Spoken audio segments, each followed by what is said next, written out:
Frosty the Snowman, Pearl Harbor, and Colonel Potter are all on this day. Welcome back to On This Day. Today's date is December 7th, 2021. It is the 341st day of the year. There's 24 days left in 2021. It is the 49th Tuesday in the 50th week. You've had 77 days of fall, and we got 14 days until winter. It was supposed to snow this week here in Portland, but that kind of fell off the map. I don't know what happened to that. Now it's just rainy and cold. If today's your birthday, your birthstone is a turquoise or a blue topaz. If it's your birthday, you're a Sagittarius. Now, there's two things here for today.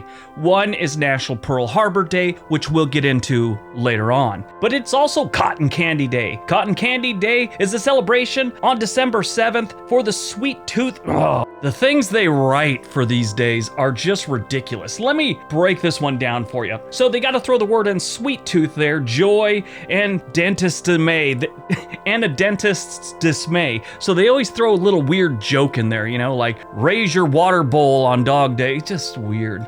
Anyway, it's Cotton Candy Day, and if you ever go to a fair or a circus or something like that, you gotta get cotton candy. That's just like American tradition. All right, let's see what else December 7th has given us. 1917, World War I. The United States declares war on Austria-Hungary. 1941, World War II. Attack on Pearl Harbor. The Imperial Japanese Navy carries out a surprise attack on the United States Pacific Fleet and its defending Army and Marine Air Forces at Pearl Harbor, Hawaii.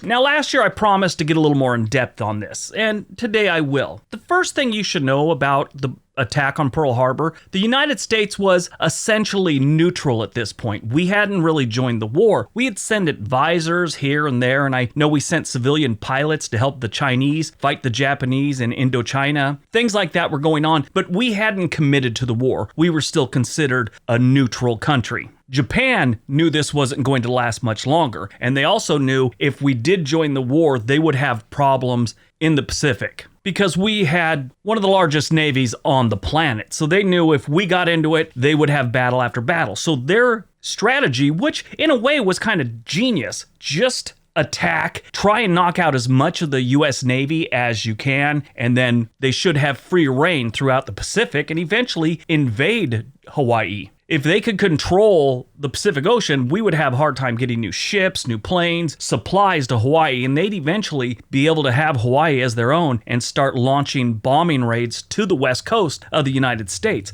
That was their plan, and it was pretty good plan. They did a lot of damage to the United States. They just had a little bad luck. One, our aircraft carriers were not in Pearl Harbor at the time. And that was key because for the longest time, battleships and destroyers and cruisers were naval warfare. Now they had started to realize the significance and the power of an aircraft carrier. If they could have hit all our aircraft carriers and let's say sank at least half of them, the war would have turned out a lot different for the United States. That's just fact. Now, there are a lot of conspiracies that go along with this. One of the main conspiracies is that the United States knew they were going to attack, and the president and all his advisors decided just to sit tight, hold on to the information, and pretty much sacrifice Pearl Harbor. So they left a bunch of ships there, got the aircraft carriers out of there. This would enable them to join World War II without any backlash from the American people. This sort of plays into what was happening in naval warfare at the time. Battleships and cruisers, like I said, had seen their day. The aircraft carriers were important. That was kind of proven by how aircraft carriers pretty much destroyed Pearl Harbor and the planes that are attached to those aircraft carriers. Other than a couple submarines and midget submarines, nothing else got close to Pearl Harbor but the planes from the aircraft carriers. So the conspiracy theorists will tell you that the United States, President Roosevelt, and his advisors basically sacrificed a bunch of sailors and a bunch of useless battleships they really didn't see much value in the long run. By entering the war, the United States would be back on its feet after suffering through the Great Depression. The Great Depression only ended like a year or two before, in 1939. Some say we were still in the Great Depression in 1940 and 1941, but most people do believe that it was over in 1939. Entering the war would just fire up manufacturing, give people jobs, all kinds of good stuff, and we would be back on our feet. But as far as the attack goes, at 7:48 on December 7th, which was a Sunday, the Royal Japanese Navy attacked Pearl Harbor. What most people don't realize that this was a coordinated attack that was carried out over 7 hours. It just wasn't Pearl Harbor. The Japanese attacked U.S.-held places in the Philippines, Guam, and Wake Island. They also attacked the British Empire in Malaya, Singapore, and Hong Kong. The Japanese attack on Pearl Harbor came in 2 waves. Pearl Harbor was attacked by 353 Imperial Japanese aircraft from 6 aircraft carriers. On that morning, there were 8 U.S. Navy battleships in Pearl Harbor. All of them received damage and 4 were actually sunk, including the USS Arizona. The attack on Pearl Harbor was devastating to the U.S. Navy. It could have been so much worse, though, if the Japanese had better target selection and their equipment didn't malfunction. A lot of their dive bombers, their bombs didn't release or something happened with the targeting, and they missed a lot of opportunities. But in the end, the United States lost 4 battleships, 4 were damaged, a harbor's tugboat was sunk, 3 cruisers were damaged, 3 destroyers were damaged, 3 other ships were damaged that were like mine layers and things like that, and supply ships. 188 aircraft were destroyed, 159 others were damaged, 2,335 were killed, and about 1,100 were wounded. As far as the Japanese side, there were 4 midget submarines that were sunk. 1 midget submarine grounded itself, 29 aircraft were destroyed, 74 aircraft were damaged, and they only lost 64 sailors. Only that was killed. 1 was captured. The United States did have some civilian casualties. Total of 68 were killed, 35 were wounded, and 3 civilian aircraft were shot down. The Pearl Harbor attack happened 80 years ago this morning. We don't have many Pearl Harbor or World War II veterans living. If they are alive, they're in their late 90s or early 100s. What I know of Pearl Harbor and World War II, really, I think it's very fitting that we call them the greatest generation. They were. They did some amazing things, and they saw some horrible things and had to go through some horrible things. And most of the men and women that fought in World War II volunteered. 1942, World War II, British commandos conduct Operation Frankton, a raid on shipping in Bordeaux Harbor. 1987, Pacific Southwest Airline Flight 1771, a British Aerospace 146-200A, crashes in Paso Robles, California, killing 43 people on board after a disgruntled passenger shoots his ex-boss traveling on the flight and then shoots both pilots and steers the plane into the ground. I knew nothing about this till I just read that. That is horrifying. 1993. Long Island Railroad shooting. Passenger Colin Ferguson murders 6 people and injures 19 in Nassau County, New York. This was the weirdest thing ever. Not the fact that this idiot did this. The fact that he decided to represent himself in court and he called like John Elway to the stand and just all these... he was insane.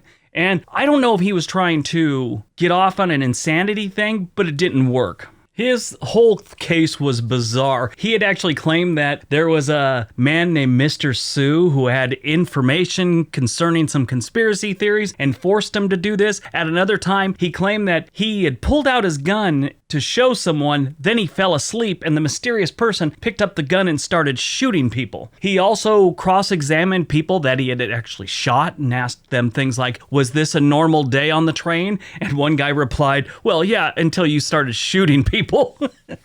I mean, it is a horrible case, but this guy was so ridiculous, it was incredible. He was actually sentenced to 315 years and 8 months to life. I mean, do you really have to throw the 8 months on there? Can't you just go, you're going away for 315 years, so that's that. He also claimed that the 93 counts that he had against him in the court case were because this happened in the year 1993, and he said if this would have happened in 1901 or 1925, he'd have either 1 count against him or 25 counts against him.